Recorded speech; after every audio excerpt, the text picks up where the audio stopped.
नमस्कार, खबरों के इस बुलेटिन में तुहाडा स्वागत है। मैं हरप्रीत कौर। पहला पेश ने चोण दीआं खबरां। प्रधानमंत्री नरेंद्र मोदी अज आर्टिफिशियल इंटैलीजेंस बारे सिखर सम्मेलन 2020 का उद्घाटन करनगे। कई देशों के नुमाइंदे और सूचना तकनोलॉजी के माहिर इस सिखर सम्मेलन में हिस्सा लै रहे हैं। लोन मोरेटोरियम मामले में सुप्रीम कोर्ट ने अगली सुनवाई 13 अक्तूबर से पाई। केंद्रीय मंत्री समृति ईरानी ने कहा है कि किसानों को मजबूत करने लई ही प्रधानमंत्री नरेंद्र मोदी वालों खेती सुधार बिल लिआंदे गए। हवाई सेना के मुखी air chief marshal RKS Bhadauria ने कहा है कि भारत ने सुरक्षा हालात के मद्देनजर पूर्वी लद्दाख में चीन के नाल लगदी सरहद ते महत्वपूर्ण खेतरों में भारी तैनातियां कीतियां ने ते भारत बहुत वधिया स्थिति विच है। जम्मू कश्मीर के पुलवामा जिले के पंपोर इलाके में अतवादियों वालों CRPF की एक पार्टी ते कीते गए हमले दौरान 2 जवान शहीद ते 3 होर जख्मी। भारत में कोविड तो ठीक होने वालों की दर 84.34% हुई। ठीक होने वालों की गिनती 56 लाख के नेड़े पहुंची। मौत दर भी घट के 1.55 ते आई। देश में कोरोना टेस्टां की गिनती 8 करोड़ नेड़े पहुंची। DD न्यूज़ वालों अज तो कोविड-19 तो बचाव लई मास्क अप इंडिया मुहिम शुरू की गई। ते हुण खबरां विस्तार नाल। प्रधानमंत्री नरेंद्र मोदी अज समाजिक शक्तिकरण 2020 लई जवाबदेह आर्टिफिशियल इंटैलीजेंस शिखर सम्मेलन ते रेज 2020 का उद्घाटन करनगे। केंद्रीय इलैक्ट्रॉनिक्स और सूचना तकनोलॉजी और नीति आयोग वालों इस शिखर सम्मेलन का वर्चुअल तौर पर आयोजन किया जा रहा है। अज तो 9 अक्तूबर तक चलने वाले इस विश्व पद्धरी शिखर सम्मेलन विच विश्व के कई मन्ने परमन्ने सूचना तकनोलॉजी माहिर माइक्रोसॉफ्ट वर्गियां कंपनियां के प्रतिनिधि हिस्सा लै रहे हैं। नीति आयोग के मुख्य कार्यकारी अधिकारी अमिताभ कांत ने दिल्ली विच पत्रकारां नूं दस्सिया कि इस शिखर सम्मेलन विच आर्टिफिशियल इंटैलीजेंस उपर खोज नीति और नवीनता के कामां नाल जुड़े कई देशों के माहिर प्रतिनिधि हिस्सा लै रहे हैं। इलैक्ट्रॉनिक्स ते सूचना तकनोलॉजी मंत्रालय के सकत्तर अजय प्रकाश सानी ने कहा कि भारत को आर्टिफिशियल इंटैलीजेंस लई तैयार कारजबल बनाउण दी काबलियत और संस्थागत समर्था है, जिस नाल समाजिक मुद्दों को हल करने विच मदद मिलेगी। यह प्रोग्राम प्रधानमंत्री नरेंद्र मोदी के विजन ते आधारित है और जल्दी ही भारत आर्टिफिशियल इंटैलीजेंस के खेतर विच अंतरराष्ट्रीय भाईचारे की अगवाई करने वाला देश ही नहीं बन जाएगा, बल्कि समाजिक शक्तिकरण लई भी जवाबदेह आर्टिफिशियल इंटैलीजेंस लई विश्व नूं रस्ता दिखाएगा। प्रधानमंत्री नरेंद्र मोदी दी सबका साथ सबका विकास प्रोग्राम आर्टिफिशियल इंटैलीजेंस नूं देश दीआं सारियां ही रणनीतियां लई समुचे तौर ते मजबूत बनावेगा। लोन मोरेटोरियम मामले में सुप्रीम कोर्ट ने अगली सुनवाई 13 अक्तूबर से पा दी है। सर्वोच्च अदालत ने अज कहा कि ब्याज ते ब्याज माफी नूं लैके केंद्र वालों दाखिल किया गया हलफनामा तसल्ली बख्श नहीं है। हुण अदालत ने केंद्र सरकार ते भारतीय रिजर्व बैंक नूं नवे सिरे तो हलफनामा दाखिल करने लई आख्या है। पहला दाखिल किए गए हलफनामे विच केंद्र सरकार ने 2 करोड़ रुपए तक के लोन ते ब्याज उत्ते ब्याज माफ करने नूं कहा सी।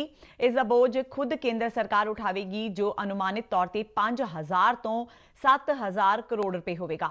सुप्रीम कोर्ट के जस्टिस अशोक भूषण की अगवाई वाली 3 मैंबरी बेंच ने कहा कि केंद्र सरकार के हलफनामे विच 7 सितंबर की कामत कमेटी की रिपोर्ट अनुसार विशेष खेतर के उपावां संबंधी कुछ भी नहीं है और केंद्र ने अपने नीतिगत फैसलों को लागू करने लई चुके गए कदमों बारे भी जानकारी नहीं दी। बेंच ने अपने हुक्म विच कहा कि वख-वख पटिशनरां वालों उठाए गए कई मुद्दों नाल हलफनामा न्यायिक नहीं है। वातावरण जंगलात ते पौण पानी तब्दीली बारे केंद्रीय मंत्री प्रकाश जावड़ेकर ने कहा है कि देश में चिड़ियाघरां विच सुधार लई विस्तारित योजना तैयार की जाएगी। जंगली जीव सप्ताह मौके बच्चों नाल वर्चुअल गलबात दौरान उन्होंने कहा कि चिड़ियाघर देखने लई आउण वाले लोगों के वधिया तजर्बे लई सुधार किए जाएंगे ते इस वास्ते बजट भी वधाया जाएगा। वर्चुअल कॉन्फ्रेंस दौरान प्रकाश जावड़ेकर ने जानवरों प्रति दया भाव रखने वाले जीव जंतु प्रेमियों को सम्मान प्राप्त करने ते बधाई दी। प्रकाश जावड़ेकर ने कहा कि दिल्ली में राष्ट्रीय चिड़ियाघर की परिस्थिति ते तंत्र के आर्थिक मूल्यांकन तो पता चलिया है कि जिन्ना असीं कुदरत ते खर्च करते हैं, कुदरत उस तो भी वध सानू वापस करती है। उन्होंने कहा कि सरकार देश में होर वधेरे चिड़ियाघर बनाने लई वचनबद्ध है। इस तो इलावा वण जीवां दे बचाव लई जनता की शमूलीयत वधाउण दीआं कोशिशां कीतीआं जाणगीआं। उन्होंने कहा कि चिड़ियाघरां दा विकास वण जीवां अते मनुख विचाले तालमेल नूं यकीनी बना सकदा है। प्राणी संग्रहालय में चिड़ियाघरों में सुधार करने के लिए हम एक योजना तैयार करेंगे और उसको आवश्यक उतना बजट देंगे ताकि लोगों का एक्सपीरियंस प्राणी संग्रहालय में, चिड़ियाघर में जाने का एक्सपीरियंस अच्छा हो और 1 महीने के अंदर उसकी योजना खाका तैयार करेंगे।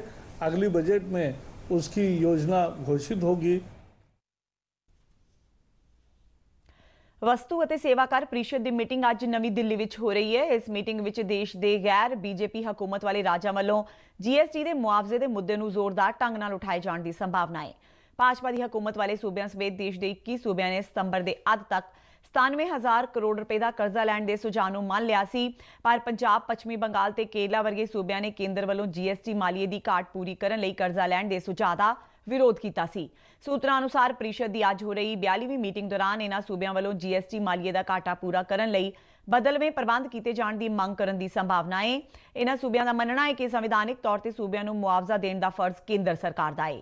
ਪੱਛਮੀ ਬੰਗਾਲ, ਕੇਰਲਾ, ਦਿੱਲੀ, ਤੇਲੰਗਾਨਾ, ਛੱਤੀਸਗੜ੍ਹ ਤੇ ਤਾਮਿਲਨਾਡੂ ਦੇ ਮੁੱਖ ਮੰਤਰੀਆਂ ਨੇ ਚਿੱਠੀ ਲਿਖ ਕੇ ਕੇਂਦਰ ਦੇ ਇਸ ਸੁਝਾਅ ਦਾ ਵਿਰੋਧ ਕੀਤਾ ਹੈ। ਇਹ ਸੂਬੇ ਚਾਹੁੰਦੇ ਨੇ ਕਿ ਕੇਂਦਰ ਜੀਐਸਟੀ ਮਾਲੀਏ ਦਾ ਘਾਟਾ ਪੂਰਾ ਕਰਨ ਲਈ ਕਰਜ਼ਾ ਲੈਣ ਦੀ ਜ਼ਿੰਮੇਵਾਰੀ ਆਪ ਲਵੇ। ਕੇਂਦਰੀ ਮੰਤਰੀ ਸਮ੍ਰਿਤੀ ਇਰਾਨੀ ਨੇ ਕਿਹਾ ਹੈ ਕਿ ਕਿਸਾਨਾਂ ਨੂੰ ਮਜ਼ਬੂਤ ਕਰਨ ਲਈ ਹੀ ਪ੍ਰਧਾਨ ਮੰਤਰੀ ਨਰਿੰਦਰ ਮੋਦੀ ਵੱਲੋਂ ਖੇਤੀ ਸੁਧਾਰ ਬਿੱਲ ਲਿਆਂਦੇ ਗਏ। ਅੱਜ ਗਾਂਧੀਨਗਰ ਵਿੱਚ ਸਮ੍ਰਿਤੀ ਇਰਾਨੀ ਨੇ ਕਿਹਾ ਕਿ ਪਹਿਲਾਂ ਕਿਸਾਨ ਲਾਇਸੈਂਸ ਪ੍ਰਾਪਤ ਵਪਾਰੀਆਂ ਨੂੰ ਫਸਲ ਵੇਚਣ ਲਈ ਮਜਬੂਰ ਸਨ, ਪਰ ਹੁਣ ਉਹ ਆਪਣੀ ਮਰਜ਼ੀ ਨਾਲ ਕਿਸੇ ਨੂੰ ਵੀ ਮਨਮਰਜ਼ੀ ਦੇ ਰੇਟ ਤੇ ਫਸਲ ਵੇਚ ਸਕਣਗੇ। ਉਹਨਾਂ ਕਿਹਾ ਕਿ ਦੇਸ਼ ਦੇ ਇਤਿਹਾਸ ਵਿੱਚ ਇਹ ਪਹਿਲੀ ਵਾਰ ਹੋਇਆ ਹੈ ਕਿ ਕਿਸਾਨ ਆਜ਼ਾਦ ਹੋਏ ਨੇ। ਉਹਨਾਂ ਇਲਜ਼ਾਮ ਲਗਾਇਆ ਕਿ ਕਾਂਗਰਸ ਪਾਰਟੀ ਕਿਸਾਨਾਂ ਦੀ ਹਿਤੈਸ਼ੀ ਨਹੀਂ ਹੈ ਤੇ ਉਹ ਆਪਣੇ ਸਿਆਸੀ ਮੰਤਵ ਲਈ ਖੇਤੀ ਕਾਨੂੰਨਾਂ ਦਾ ਵਿਰੋਧ ਕਰ ਰਹੀ ਹੈ।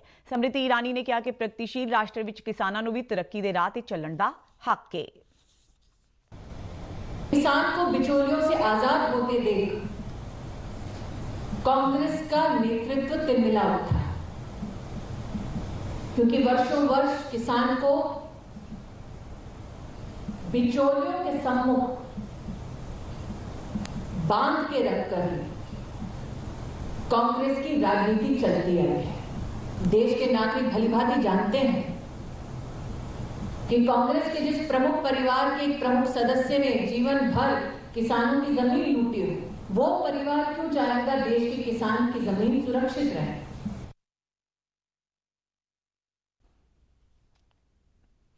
ਹਵਾਈ ਸੈਨਾ ਦੇ ਮੁਖੀ 에ਅਰ ਚੀਫ ਮਾਰਸ਼ਲ ਆਰਕੇਐਸ ਭਦੌਰੀਆ ਨੇ ਕਿਹਾ ਹੈ ਕਿ ਭਾਰਤ ਨੇ ਸੁਰੱਖਿਆ ਹਾਲਾਤ ਦੇ ਮੱਦੇਨਜ਼ਰ ਪੂਰਬੀ ਲੱਦਾਖ ਵਿੱਚ ਚੀਨ ਦੇ ਨਾਲ ਲੱਗਦੀ ਸਰਹੱਦ ਤੇ ਮਹੱਤਵਪੂਰਨ ਖੇਤਰਾਂ ਵਿੱਚ ਭਾਰੀ ਤੈਨਾਤੀਆਂ ਕੀਤੀਆਂ ਨੇ ਤੇ ਭਾਰਤ ਬਹੁਤ ਵਧੀਆ ਸਥਿਤੀ ਵਿੱਚ ਹੈ।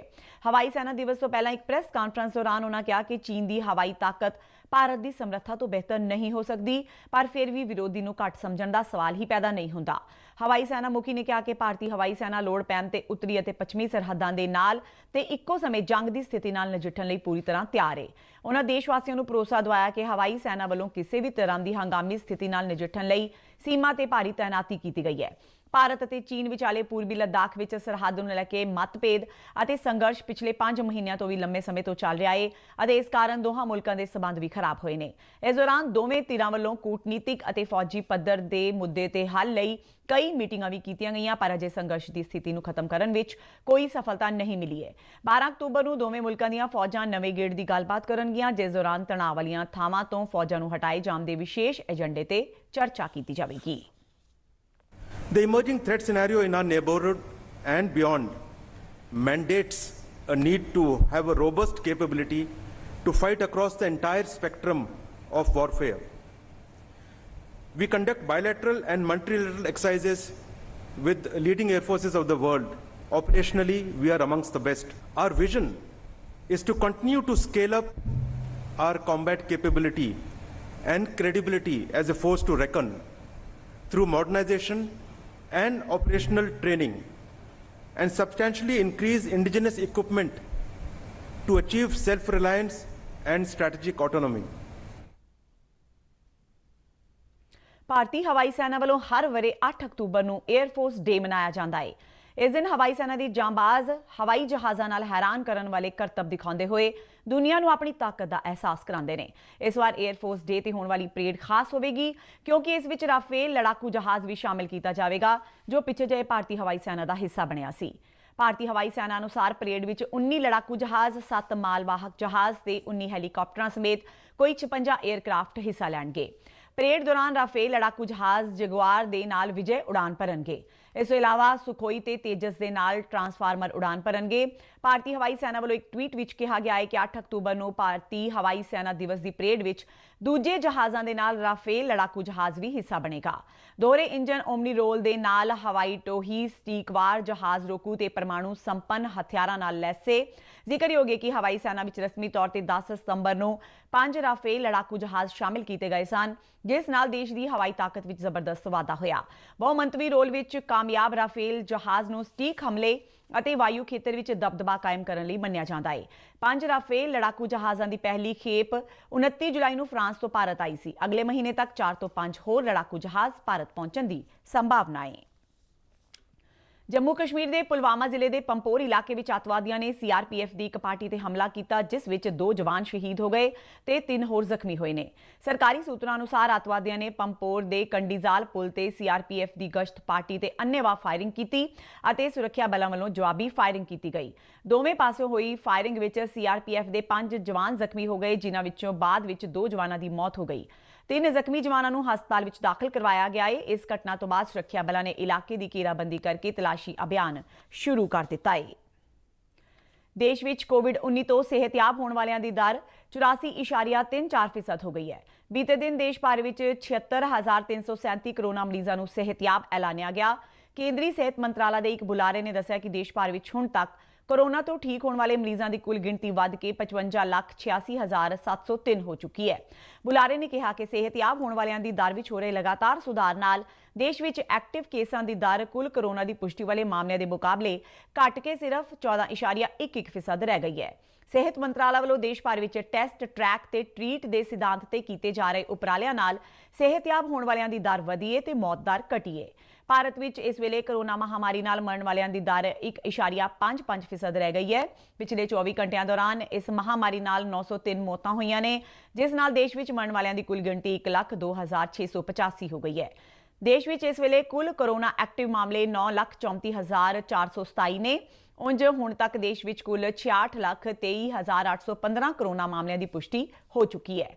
ਦੂਜੇ ਪਾਸੇ ICMR ਦੇ ਇੱਕ ਬੁਲਾਰੇ ਨੇ ਨਵੀਂ ਦਿੱਲੀ ਵਿੱਚ ਦੱਸਿਆ ਕਿ ਦੇਸ਼ ਵਿੱਚ 4 ਅਕਤੂਬਰ ਤੱਕ 7,99,82,394 ਨਮੂਨਿਆਂ ਦੀ ਜਾਂਚ ਕੀਤੀ ਗਈ, ਜਿਨ੍ਹਾਂ ਵਿੱਚੋਂ 9,99,860 ਨਮੂਨਿਆਂ ਦੀ ਜਾਂਚ ਬੀਤੇ ਇੱਕੋ ਦਿਨ ਵਿੱਚ ਕੀਤੀ ਗਈ।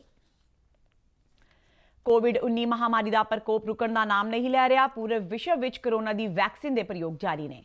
ਅਜਿਹੇ ਮਾਹੌਲ ਵਿੱਚ ਸਮਾਜਿਕ ਦੂਰੀ ਬਣਾ ਕੇ ਰੱਖਣਾ ਅਤੇ ਮਾਸਕ ਲਗਾਉਣਾ ਇੱਕੋ ਇੱਕ ਸਮਾਜਿਕ ਵੈਕਸੀਨ ਹੈ। ਡੀਡੀ ਨਿਊਜ਼ ਵੱਲੋਂ ਅੱਜ ਤੋਂ ਮਾਸਕ ਅਪ ਇੰਡੀਆ ਮੁਹਿੰਮ ਸ਼ੁਰੂ ਕੀਤੀ ਗਈ ਹੈ। ਪੇਸ਼ ਹੈ ਇੱਕ ਰਿਪੋਰਟ। ਵਿਸ਼ਵ ਮਹਾਮਾਰੀ ਕੋਵਿਡ-19 ਜਿਸ ਦਾ ਕਹਿਰ ਸਮੁੱਚੀ ਮਾਨਵ ਜਾਤੀ ਨੂੰ ਆਪਣੇ ਕਲਾਵੇ ਵਿੱਚ ਲੈ ਚੁੱਕਿਆ ਹੈ ਅਤੇ ਟੀਕਾ ਜਾਂ ਦਵਾਈ ਉਪਲਬਧ ਹੋਣ ਤੱਕ ਕੋਰੋਨਾ ਮਹਾਮਾਰੀ ਖਿਲਾਫ ਮਨੁੱਖਤਾ ਦੀ ਜੰਗ ਜਾਰੀ ਹੈ। ਅਜਿਹੇ ਸਮੇਂ ਸਭ ਤੋਂ ਜ਼ਰੂਰੀ ਹੈ ਸਾਵਧਾਨੀ ਅਤੇ ਬਚਾਅ। ਫੇਸ ਮਾਸਕ ਕੋਰੋਨਾ ਤੋਂ ਰੋਕਥਾਮ ਦਾ ਸਭ ਤੋਂ ਪ੍ਰਭਾਵਸ਼ਾਲੀ ਤਰੀਕਾ ਸਾਬਤ ਹੋਇਆ ਹੈ। ਵਿਸ਼ਵ ਸਿਹਤ ਸੰਗਠਨ ਅਤੇ ਮਾਹਰਾਂ ਦੀ ਖੋਜ ਦਾ ਵੀ ਇਹੋ ਨਤੀਜਾ ਹੈ ਕਿ ਮਾਸਕ ਨਾਲ ਮੂੰਹ ਅਤੇ ਨੱਕ ਨੂੰ ਚੰਗੀ ਤਰ੍ਹਾਂ ਢੱਕ ਕੇ ਕੋਰੋਨਾ ਲਾਗ ਨੂੰ ਘੱਟ ਕੀਤਾ ਜਾ ਸਕਦਾ ਹੈ। बिना मास्क या फेस कवर के घर से बाहर निकलने की अभी कल्पना करना भी सही नहीं है। ये जितना खुद उस व्यक्ति के लिए खतरनाक है, उतना ही उसके आसपास के लोगों के लिए भी। ਕੋਰੋਨਾ ਤੋਂ ਬਚਾਅ ਲਈ ਮਾਸਕ ਪਾਉਣ ਦੇ ਨਾਲ ਹੀ ਇਹ ਵੀ ਜ਼ਰੂਰੀ ਹੈ ਕਿ ਮਾਸਕ ਨੂੰ ਸਹੀ ਤਰੀਕੇ ਨਾਲ ਪਾਇਆ ਜਾਵੇ। ਬਹੁਤ ਲੋਕ ਮਾਸਕ ਨਾਲ ਨੱਕ ਅਤੇ ਮੂੰਹ ਨੂੰ ਸਹੀ ਢੰਗ ਨਾਲ ਨਹੀਂ ਢੱਕਦੇ, ਜਿਸ ਨਾਲ ਲਾਗ ਦਾ ਖਤਰਾ ਬਣਿਆ ਰਹਿੰਦਾ ਹੈ। ਤੁਸੀਂ ਵੀ ਡੀਡੀ ਨਿਊਜ਼ ਦੀ ਖਾਸ ਮੁਹਿੰਮ ਮਾਸਕ ਅਪ ਇੰਡੀਆ ਨਾਲ ਜੁੜੋ। ਮਾਸਕ ਪਾਓ ਅਤੇ ਆਪਣੇ ਮੂੰਹ ਅਤੇ ਨੱਕ ਨੂੰ ਚੰਗੀ ਤਰ੍ਹਾਂ ਢੱਕੋ। ਆਪਣੇ ਪਰਿਵਾਰ ਦੇ ਮੈਂਬਰਾਂ ਅਤੇ ਦੋਸਤਾਂ ਨੂੰ ਮਾਸਕ ਪਾਉਣ ਲਈ ਕਹੋ। ਕੋਰੋਨਾ ਨੂੰ ਹਰਾਉਣਾ ਹੈ, ਮਾਸਕ ਜ਼ਰੂਰ ਲਗਾਉਣਾ ਹੈ। Mask up India. Mask up India. Mask up India. Mask up India. ਪੁੱਤਰਾਂ ਦੇ ਦਾਨੀ ਬ੍ਰਹਮ ਗਿਆਨੀ ਬਾਬਾ ਬੁੱਢਾ ਸਾਹਿਬ ਜੀ ਦਾ ਸਾਲਾਨਾ ਜੋੜ ਮੇਲਾ ਅੱਜ ਤਰਨਤਾਰਨ ਜ਼ਿਲ੍ਹੇ ਦੇ ਝਬਾਲ ਕਸਬੇ ਦੇ ਗੁਰਦੁਆਰਾ ਬੀੜ ਬਾਬਾ ਬੁੱਢਾ ਸਾਹਿਬ ਵਿਖੇ ਆਰੰਭ ਹੋਇਆ। ਜੋੜ ਮੇਲੇ ਦੇ ਪਹਿਲੇ ਦਿਨ ਹਜ਼ਾਰਾਂ ਦੀ ਗਿਣਤੀ ਵਿੱਚ ਸੰਗਤਾਂ ਨੇ ਗੁਰੂ ਘਰ ਵਿੱਚ ਮੱਥਾ ਟੇਕਿਆ। ਇਸ ਇਤਿਹਾਸਿਕ ਗੁਰਦੁਆਰੇ ਦੀ ਕਾਫੀ ਮਾਨਤਾ ਹੈ ਅਤੇ ਸੰਗਤਾਂ ਦੂਰੋਂ ਇੱਥੇ ਨਤਮਸਤਕ ਹੋਣ ਆਉਂਦੀਆਂ ਨੇ। ਪੰਜਵੇਂ ਪਾਤਸ਼ਾਹ ਸ੍ਰੀ ਗੁਰੂ ਅਰਜਨ ਦੇਵ ਜੀ ਦੇ ਮਹਿਲ ਮਾਤਾ ਗੰਗਾ ਜੀ ਨੇ ਇਸ ਅਸਥਾਨ ਤੇ ਬਾਬਾ ਬੁੱਢਾ ਜੀ ਪਾਸੋਂ ਪੁੱਤਰ ਦੀ ਦਾਤ ਪ੍ਰਾਪਤ ਕਰਨ ਲਈ ਅਰਦਾਸ ਕਰਵਾਈ ਸੀ। ਜਿਸ ਦਿਨ ਅਰਦਾਸ ਕੀਤੀ ਗਈ ਸੀ ਉਸ ਦਿਨ ਨੂੰ ਸਮਰਪਿਤ ਹਰ ਸਾਲ ਸਾਲਾਨਾ ਜੋੜ ਮੇਲਾ ਮਨਾਇਆ ਜਾਂਦਾ ਹੈ। ਕੋਰੋਨਾ ਮਹਾਮਾਰੀ ਦੇ ਚਲਦਿਆਂ ਇਸ ਜੋੜ ਮੇਲੇ ਨੂੰ ਸਰਕਾਰ ਦੇ ਦਿਸ਼ਾ ਨਿਰਦੇਸ਼ਾਂ ਅਨੁਸਾਰ ਮਨਾਇਆ ਜਾ ਰਿਹਾ ਹੈ। ਭਲਕੇ 6 ਅਕਤੂਬਰ ਨੂੰ ਸ਼੍ਰੀ ਅਖੰਡ ਪਾਠ ਸਾਹਿਬ ਜੀ ਦੇ ਭੋਗ ਉਪਰੰਤ ਸ਼੍ਰੀ ਗੁਰੂ ਗ੍ਰੰਥ ਸਾਹਿਬ ਜੀ ਦੀ ਪਾਲਕੀ ਸਜਾਈ ਜਾਏਗੀ। ਇਸ ਜੋੜ ਮੇਲੇ ਦੌਰਾਨ ਪੰਥ ਪ੍ਰਸਿੱਧ ਰਾਗੀ ਢਾਡੀ ਜਥਿਆਂ ਵੱਲੋਂ ਧਾਰਮਿਕ ਦੀਵਾਨ ਵੀ ਸਜਾਏ ਜਾ ਰਹੇ ਨੇ। ਤੇ ਬੁਲੇਟਿਨ ਦੇ ਅੰਤ ਵਿੱਚ ਚੋਣਵੀਆਂ ਖਬਰਾਂ ਇੱਕ ਵਾਰ ਫਿਰ ਤੋਂ। ਪ੍ਰਧਾਨ ਮੰਤਰੀ ਨਰਿੰਦਰ ਮੋਦੀ ਅੱਜ ਆਰਟੀਫੀਸ਼ੀਅਲ ਇੰਟੈਲੀਜੈਂਸ ਬਾਰੇ ਸਿਖਰ ਸੰਮੇਲਨ 2020 ਦਾ ਉਦਘਾਟਨ ਕਰਨਗੇ। ਕਈ ਦੇਸ਼ਾਂ ਦੇ ਨੁਮਾਇੰਦੇ ਅਤੇ ਸੂਚਨਾ ਤਕਨਾਲੋਜੀ ਦੇ ਮਾਹਿਰ ਇਸ ਸਿਖਰ ਸੰਮੇਲਨ ਵਿੱਚ ਹਿੱਸਾ ਲੈ ਰਹੇ ਨੇ। ਲੋਨ ਮੋਰੇਟੋਰੀਅਮ ਮਾਮਲੇ ਵਿੱਚ ਸੁਪਰੀਮ ਕੋਰਟ ਨੇ ਅਗਲੀ ਸੁਣਵਾਈ 13 ਅਕਤੂਬਰ ਤੇ ਪਾਈ।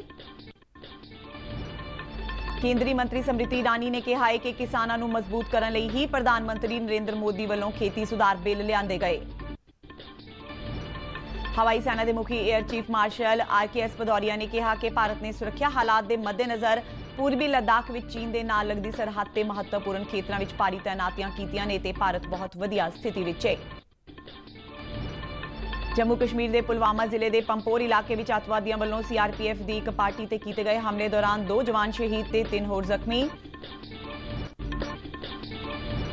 ਭਾਰਤ ਵਿੱਚ ਕੋਵਿਡ ਤੋਂ ਠੀਕ ਹੋਣ ਵਾਲਿਆਂ ਦੀ ਦਰ 84.34% ਹੋਈ। ਠੀਕ ਹੋਣ ਵਾਲਿਆਂ ਦੀ ਗਿਣਤੀ 56 ਲੱਖ ਦੇ ਨੇੜੇ ਪਹੁੰਚੀ। ਮੌਤ ਦਰ ਵੀ ਘਟ ਕੇ 1.55 ਤੇ ਆਈ। ਦੇਸ਼ ਵਿੱਚ ਕੋਰੋਨਾ ਟੈਸਟਾਂ ਦੀ ਗਿਣਤੀ 8 ਕਰੋੜ ਨੇੜੇ ਪਹੁੰਚੀ। ਤੇ DD ਨਿਊਜ਼ ਵੱਲੋਂ ਅੱਜ ਤੋਂ ਕੋਵਿਡ-19 ਤੋਂ ਬਚਾਅ ਲਈ ਮਾਸਕ ਅਪ ਇੰਡੀਆ ਮੁਹਿੰਮ ਸ਼ੁਰੂ ਕੀਤੀ ਗਈ। ਇਸ ਦੇ ਨਾਲ ਹੀ ਖਬਰਾਂ ਦਾ ਇਹ ਬੁਲੇਟਿਨ ਖਤਮ ਹੁੰਦਾ ਹੈ। ਆਗਿਆ ਦਿਓ, ਨਮਸਕਾਰ।